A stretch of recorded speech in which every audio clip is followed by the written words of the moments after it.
Hey, I'm Decathlon Gamer. Welcome back to Vicky 3, episode 39, as we continue on and just about hit the 20th century, meaning we're gonna, before long, be into the final third of this playthrough, but man, we've done so much more than what the US has ever done, except Alaska. So there's short-term goal number one. We need Alaska to complete the 50 states. Of course, we've already gone well beyond that.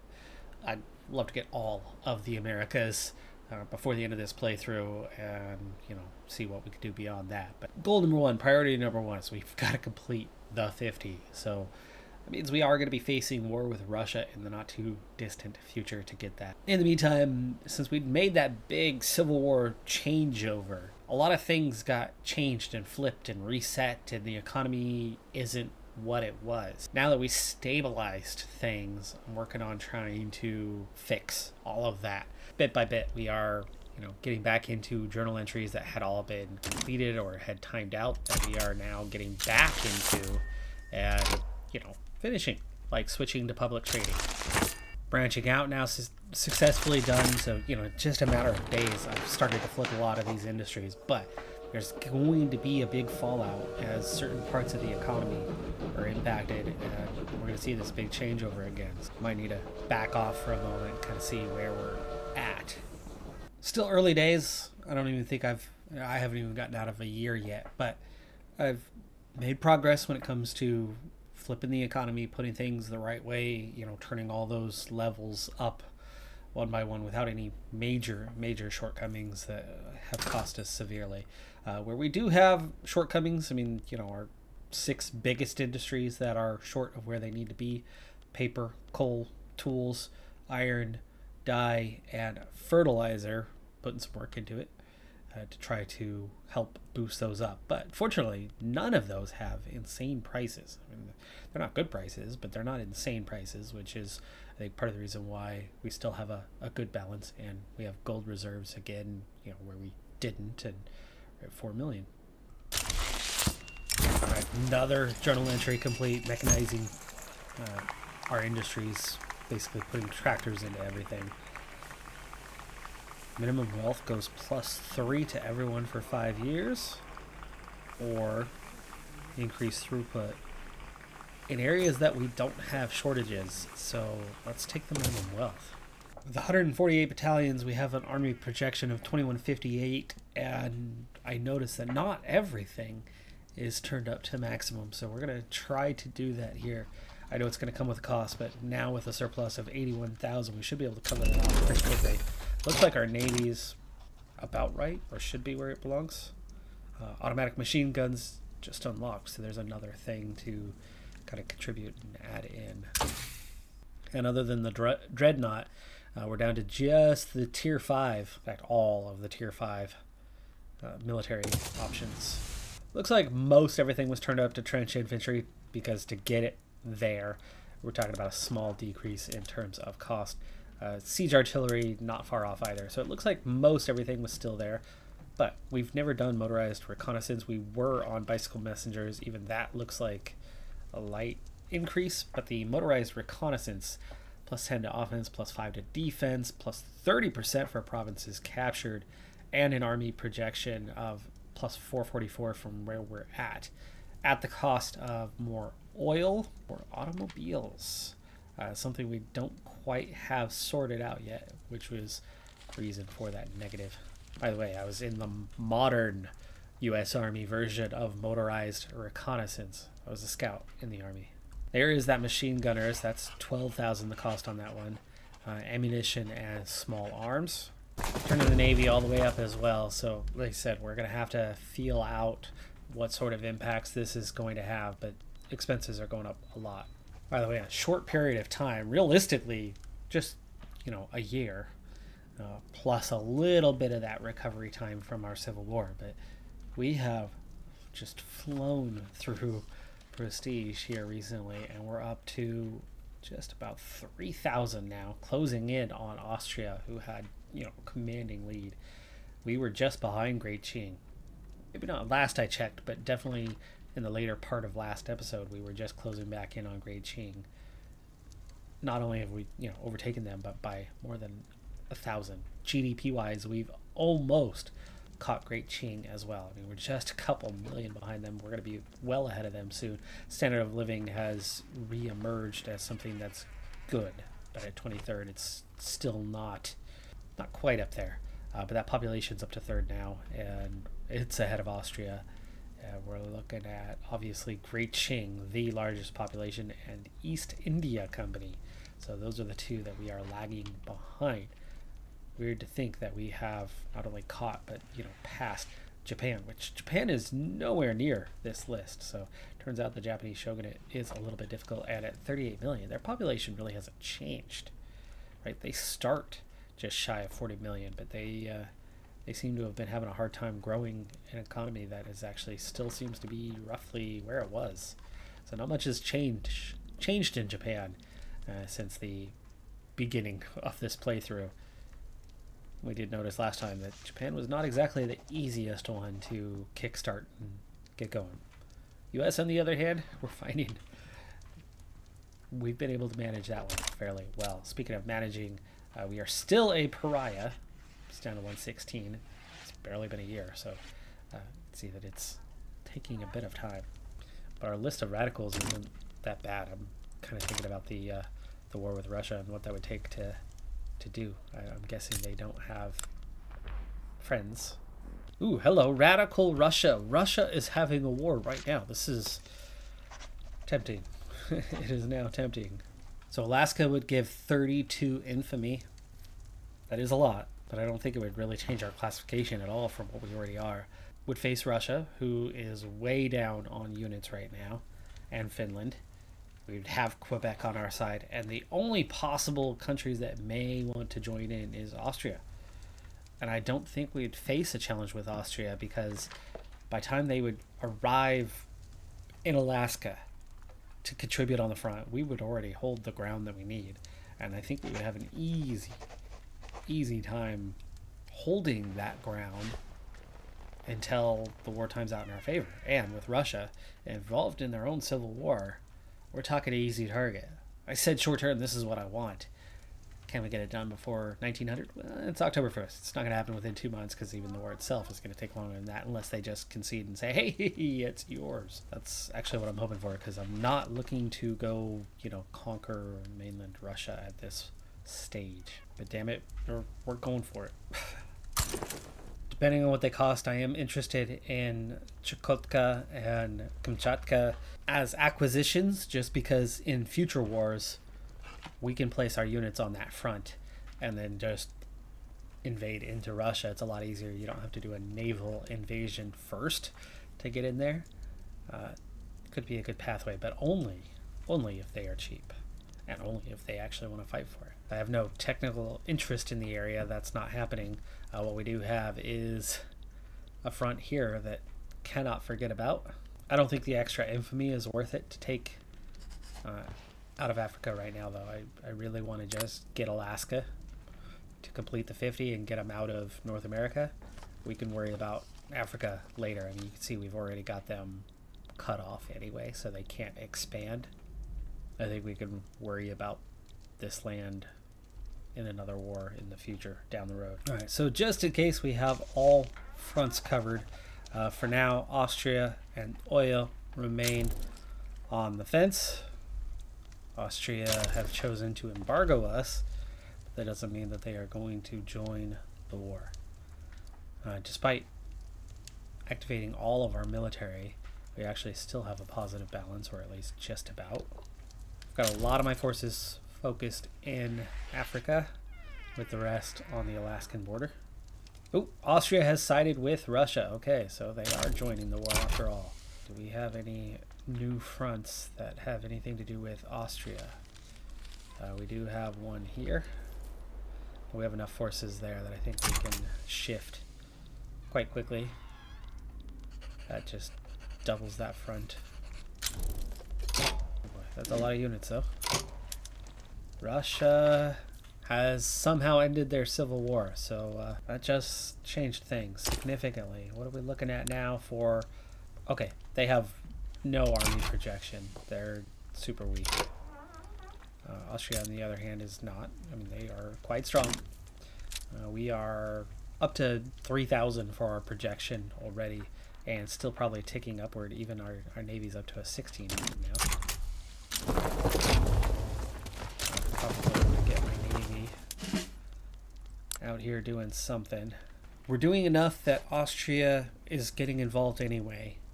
I'm thinking about going for more targets, but you can see with the current goal, the current acquisition of Alaska, it already pushes us back up to a 148. I don't know if there's a tick mark at 150 to make things worse. I really don't want to risk it right now. I just want to get Alaska, so I'm looking for a quick war here anyway. So we're not going to elevate this. Let's get Alaska and be done with it. That's a lot of units that are getting mobilized here. I put a lot of units in here. What happened to my generals? Did I have a general die days before a war again? I mean, this is crazy. They're all standing by in their headquarters. All the orders that I gave everyone is gone, and now the war is days away, a couple days away from starting, and my units have all disappeared. I gave everybody assignments. I'm assuming that the fronts changed when Austria joined the war. I didn't go back in and recheck things at that point, but the fronts have changed. So now all the units are standing by. None of them are where they're supposed to be. Fortunately, there's nothing happening down here. I do not need to send everybody. Let's send our New England. I'm not going to send as many units as I sent there before. I'm going to send everybody else to this Western Front. Send just the one unit there. Everybody else is going to have to go defend this unit now. Or defend this front.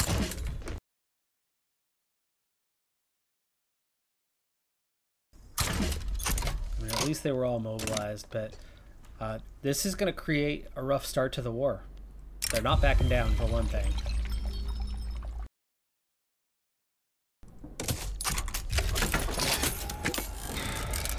Okay, well, war has broken out, and like I said, the frustration, our units are not where they were sent to at the start of this thing, is going to complicate this quite a bit. And of course, they have mobilized like crazy. I mean, there's 287 units on the front already.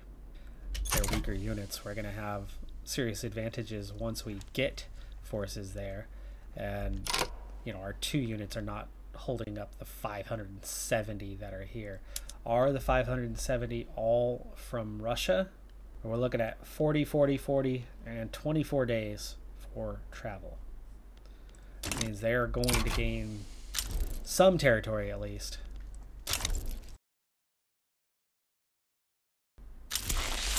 Okay, first units arrive. It already turns things, not massively, but it turns things a ways in our direction.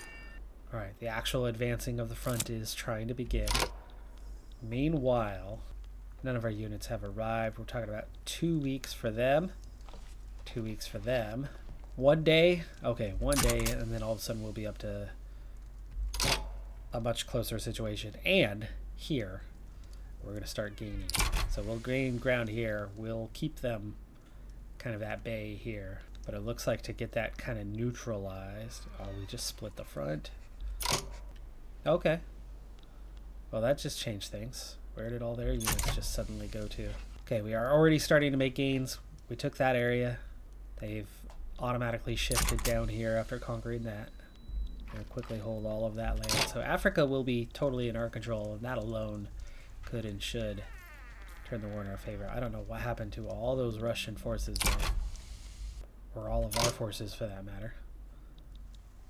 Where did they all just shift to? Alright, so we finished conquering this territory. Austria is still there, though. We still need to get that little pocket.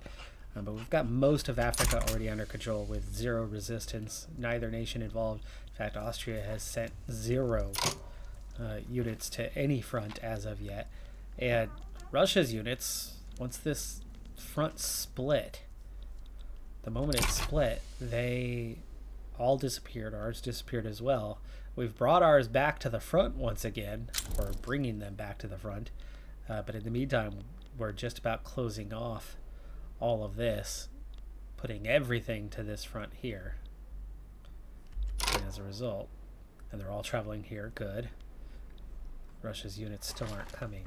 If anything, I'm tempted to kind of get into this territory and get Austria out of the war as well, but I think we will get some Austrian land under control shortly enough once these two pockets close. Oh wow, they're traveling all the way to Sakhalin. Okay. You know what? That's okay. That'll serve the same purpose. Little unlucky for Russia in terms of the AI. They had a numerical advantage. They had so many more units than us. However, they are all like level 1, totally basic units. So we have a massive tech advantage over them. We were going to beat Russia head to head. It was always going to be down to whether Austria would send enough units to make up the difference, and they're not. I mean, you could see that, you know, the dead and wounded is far in our favor, even though we are the aggressor here. All right, so Alaska and war reparations are all we're going for. The war reparations don't come at a cost for me. So adding those two things in, and we're already to a minus 48. We'll get that pretty soon. Finally, the Russians have come to the front, but we still have, you know, we have less than half the units, and yet we have a 3-to-1 advantage in terms of gaining. We've also began to make gains in Sakhalin, and we've got enough to complete the war goal, so let's do it. All right, folks, there it is, the 50 United States, totally in our control. We might have even already paid off a little bit of this. Yeah, we're down to a 143. 1900, and the U.S. is fully intact. We do need to turn this into a state. The incorporation, that's going to be expensive. There's a lot of turmoil. That'll go down. That'll go down soon enough. British Columbia is nearly a state. And how are we looking here? Because at some point, Quebec needs to be made into the U.S. and not just be a puppet of us. Now, in terms of North America, what still remains? Well, of course, this eastern portion of the British Republic, the little bit of Mexico that remains, little bits of Central America, also belonging to the British Republic, but then like Cuba, Haiti, the Caribbean is still something we need to get control of, and then of course South America. So now that we have the 50 states, we're definitely ready to move on to control of all of the Americas and then branch out beyond there. Oceania, Southeast Asia, like all of that is a definite goal. That'll be a direction to go. And then of course expanding Africa. We can use Africa as a ticket into, I mean, if we get good enough, strong enough to get into Europe. I don't know if we're going to be that strong, but that is a target. That is a possible target. Adding another big state means we are going to need to add some more government administration. Election just a couple days away. This could be a big turning point, good or bad for us. Split party. Current government down to 44%. Let's figure out what is possible. What is a good looking one? Industrialists and intelligentsia, and that would give us 60% clout, which isn't a ton, but you know, it's something. It's the strongest one we have. And with the industrialists and intelligentsia in charge, it could be possible that we might be able to, you know, pass something. The one law we could pass, and I'm not 100% convinced I want or even need to, but we can go from right of assembly up to protected speech, which is going to give us additional technology spread and unlock guaranteed liberties in internal security. But unlike right of assembly that everybody likes, it does have opposition. It's small groups, it's marginal groups, and it's the groups that I don't necessarily care about. And actually, it doesn't put any of them in a range that's too far. They'll get used to it in time, so let's just go ahead and try it. It's only 18% chance on passing it, though, and we don't necessarily have the highest. legitimacy within the government right this second, so we'll have to kind of wait. But you can see it actually has a bigger chance of stalling than it does of succeeding at this stage. So it is something that might be a miss here early. After winning that war, we are up over 3,000 now, and we are closing in on Austria, but they've picked up a little bit of prestige themselves. We've also passed up Great Qing in terms of the size of the government as we approach 250 million. We're also approaching 15 for the standard of living, trying to catch up to Austria. We're trying. Population continues to grow, though. 66 million now. It's definitely growing at a pretty decent growth rate. I mean, population growth is nearly 1%. Of course, land acquisitions like Alaska give you 1 million right there. And that turmoil is already down to 75. It was like 83. When first wave actually did lead to an advancement, so we have a 15% better chance of passing. So that was a little surprising because the odds were not terribly well into our favor. We now have a 33% chance of success, which is the greatest percentage of the 4 outcomes, though debate and stall still make up more than a 50% chance of what could happen on this next wave. And the economy's definitely taken a flip in the wrong direction with the change in government, or at least, you know, the wave of new things that are being done. Something got ahead of something and, you know, caused an outpouring in cost, a drastic increase in cost for whatever. Oh, I know what the big cost increase was. I didn't know it was already done, but I've added like 3 construction sectors or whatever the case was. Anyway, our constructions jumped from a 197 to a 260, and that is offsetting the cost increase in construction. I just didn't know the cost increase or the even like the impact would be that much. I didn't know you'd get plus 63 out of 3 construction sectors. Economy's already jumped to 260 million. Right, we were just coming up on 250 not even a year ago. It was early 1901. So we have a debate, but this is one of those good debates, positive ones. Minus 5% to the industrialists, but 15% chance of a success increase. So that's pushing us up to right about 50% now. It's starting to look pretty decent, though stall unchanged. It's still at roughly a quarter. Houseware plastics has been introduced. That is going to start using oil. That's not something that I've done a lot of, but it's an industry that I have introduced. So one thing I increased recently was home affairs from level 2 all the way up to level 5. So what this is doing for us now is revolution, secession, progression, speed is decreased by half. Decreased by a quarter is radicals from standard of living decreases, and loyalists are increased by a quarter for standard of living increases. Very, very strong positive outcomes. Health system has 1 level left in it, but we're at level 4 on that. Law enforcement's at level 5. Education is turned all the way up for now. Social security is the one that is definitely down along with colonial affairs, though in terms of colonial affairs, there's just not much more colonization left to do. In fact, I haven't checked into that for a while. There are a couple colonies. Right. There had been an incident when it came to Argentina, and Argentina lost control. Paraguay has colonized some of this, I believe.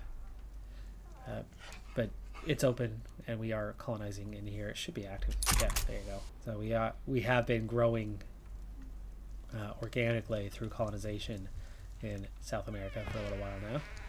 That is also going to help us make contact with Brazil, where we can weaken the one strong force in South America and take away that threat. Because honestly, that's the last threat that remains in the Americas themselves. And let's be real, the only threat left to us is European powers. And cut enactment time down by 20%. All right. So another phase goes by. It was not a positive outcome, though. I mean, that was I think debate again, second time in a row, but it did shorten the checkpoint status anyway. But stall's now at 34%. A lot of recent activities has increased demand for oil, which was something that was new to us. It looks like we're only producing half of what it is we need, so we're going to have to expand oil quite a bit further. And there's one way to do it. Turn the industry up to something useful. Transportation? Sure. Publicly traded? Why not? That's a nice paying industry, by the way. Which of course it is. Industry is notorious for being a very good industry to have. So we opened another department for our universities. The philosophy department is an early one you get, but the analytical philosophy department is very much late game, and we've got that now. So qualifications, modifiers, so training for your general employees goes up by 1,100%, with innovation going up by 224. I'm assuming that means we are going to have better tech when it comes to our rate of progress. All it is more paper to be consumed, but it is a cost of 12,000. But for us, that is so easy to cover off just fine. By the way, we're at 56 for our level of universities now. Oh my goodness! Again, it fails to pass again. Now we're talking about minus 15% or minus 10. We're gonna have to take the minus 15 because I'm not gonna put the intelligentsia into hurting. So no idea how or why we keep getting this time the outcome was stall. Right? There should have been a 0% chance of stall, and yet not only has it been there throughout, it has, well, bit us in the ass. 275 million now for GDP and growing, trying to get to that 15, and yet actually it's dropped. I don't know if that's the inclusion of new states, but finally protected speech has passed. Obviously at a cost though, as the petite bourgeoisie, the armed forces, the landowners, and the devout are all, well, upset. Switching to dreadnoughts has turned our navy, which is still at 64 flotillas. It's still not huge, but it is a very strong navy. It's probably the most advanced, I would think, but it's not the largest. At 2260, it's got a good rating. As for the army, well, it's similar, but I haven't turned up the conscript battalions so much. A couple recent upgrades have turned us into a slightly negative balance, including those dreadnoughts. So I want to kind of cover things off before we do much more. So we've managed to succeed in two areas. One, prestige now over 3,500, still second overall at 285. Turns the GDP really closing in on Austria, who's number one, and standard of living has finally exceeded 15. Also, the population has exceeded 70 million, so a lot of things going really well, except for the short-term economy upturns that we've done that aren't quite balanced at the moment. Well, that's going to ease things. We have a native uprising here in South America, and taking the Guarani by force is the easy way to go. While we're here, just checking in on what's going on in South America. Brazil, not actually strong at all. Uruguay is quite weak. There we go. NCO training is done. I've been waiting for that one so that I can get the radio. That's one part of our market that is struggling, is we don't have radios in production, but we are using them. Therefore, the cost of radios to be done kind of independently are, well, quite severe. Plus 74, that's easy enough. Checking in now on Argentina, very weak. Peru, Bolivia, they're pretty weak, and suddenly mad at us because we looked at them. Usual suspects there. Venezuela, Colombia, Ecuador. Colombia's got a little bit of strain. Ecuador. There is no strong power now in South America. What about in Central America? Cuba, Haiti, the West Indies don't even have a navy. El Salvador, army that is. Mexico is down to just 22 units, and British Republic aren't strong either. So all of America is rather weak right now. Our units have arrived, so they are fighting now as the war begins. At this stage, even though we are stronger, we're not quite keeping up with the needs. So we may have to add another unit in here, but I do think ultimately we are weakening them, and that does appear to be the case. You can see 2311 now in terms of that comparison, 2312. Big difference though is they are committing kind of all of their forces. This time I think we finally pushed enough of an advantage that we should take some land finally. And we do. That means the war score is going to tick our direction from here, so we didn't need to mobilize more than was necessary. And that war should be won soon. And there's an election. The Whig Party back in charge, but only 31%. People's Party, Free Trade, Democratic, and Working Men's Party. The Industrialists with the Whig Party at 46%. That's weak, but that's one slightly strong party is all. They're a very anti-progressive group, so we are not going to be having any positive law changes in the coming years. Haven't quite finished the job, but we will here momentarily, and I think that's going to ultimately conclude colonization for us as long as we get all of it, as we'll see here in just a moment. And that appears to be the case. Yeah, there is no longer any colonization necessary, so I think we can go back to not having to worry about colonization in the future. There it is. We have full control. Africa is now fully colonized, not quite fully colonized, but we don't have a path unless we take out Wadai. Darfur, Wadai. All right, I like it. Sounds like a good plan. Take those, colonize in through the Sahara. Well, folks, the 50 states of the United States of America are complete. We are more than 50 states, though, as the Sotheby's is one of our states. British Columbia is one of our states. I think we might have, yes, we incorporated Rio Grande as a state, but not the rest of these guys. Just the Rio Grande. Did we do anything down here? No, so Central America is very much not considered states. I don't think we did any of the South American ones either. Oh, we did! Oh, we did. Okay, so Santiago is a state. Patagonia is a state. Mendoza is a state. Buenos Aires is a state. Cordoba? No, did more than I thought. So, looks like we are 55 states in. Of course, I think the only of the 50 states that's not yet a state is going to be Alaska, as I'm assuming, yeah, California, Washington, Oregon, kind of the last ones there to be incorporated. Alberta, Saskatchewan are states, even though they are not the full territories. So there you have it. Looks like we are closer to 60 states than we are to 50. But the important part is the actual real life 50 US states are all 50 states. At least Alaska in the process, right? But man, oh man. I know we only had the one war this time, but feels good to check that box, right? That's the biggest thing, right? Check that box. We are the 50 United States. We have handled the internal stuff completely, including the external necessities to make up the 50 states. And then beyond that, we are already progressing nicely.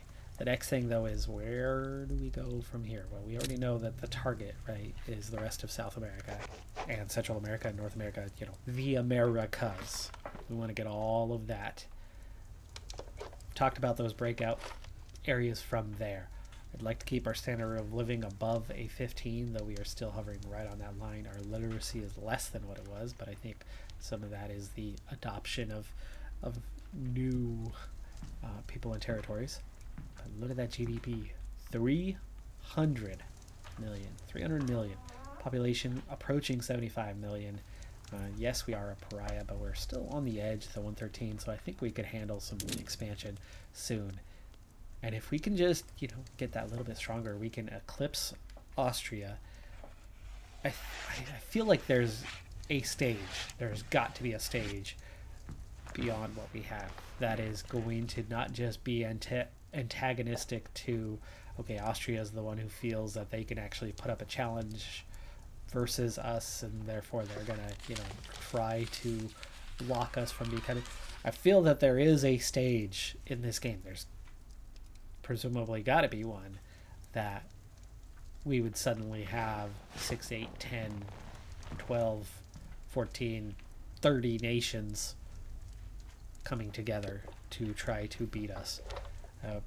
And we might have a very strong army, but we don't have a lot of forces. We still need to expand this military more if we're going to properly hit that stage, which is why I'm keeping everyone angry at us, but on that edge. Because it seems like Austria right now, as a pariah, only Austria feels as a great power, the only power above us on the list.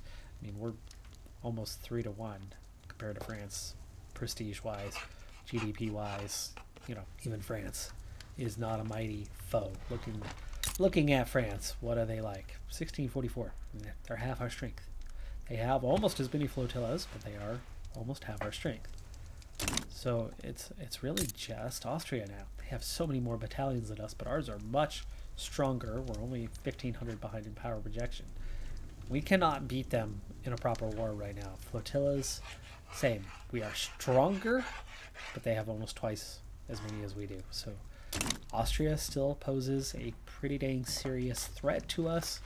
We are not yet so mighty that we can just continually paint the map one nation after another, and try to take it all. I mean, there are consequences, both internally and externally, to such an approach. But it's also 1905. So if we're going to get all of the Americas, that seems doable in 31 years. But if we're going to get all of Africa and all of, Oceania and Southeast Asia, all of those in 31 years, that's feeling like a little bit much right now. And then, getting the rest, Middle East, Eurasia, Europe, China, Great Qing, right? That I don't think we're conquering the world in this playthrough. Man, oh man, have we done a lot more than I expected we could do. I already see us being stronger than I ever thought we would be, and we're 2/3 of the way through the playthrough. Well ahead of where I thought we'd be. Anyway, that is going to do it for this one. I'm Decathlon Gamer. Like, comment, subscribe. See you next time. Have a good one. Be safe out there, and bye for now.